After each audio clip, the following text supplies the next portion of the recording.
খেজুরের অর্ধেক টুকরা।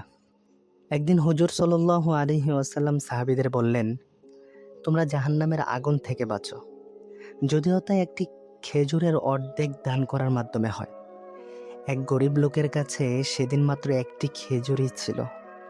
সে ভাবল, এটা দিয়েও কি সম্ভব? কিন্তু নবীর কথা স্মরণ করে সেই খেজুরের অর্ধেক অংশ একজন আরো অভাবী মানুষকে দিয়ে দিল। বছর পরে সেই ব্যক্তি ধনী হয়ে গেল।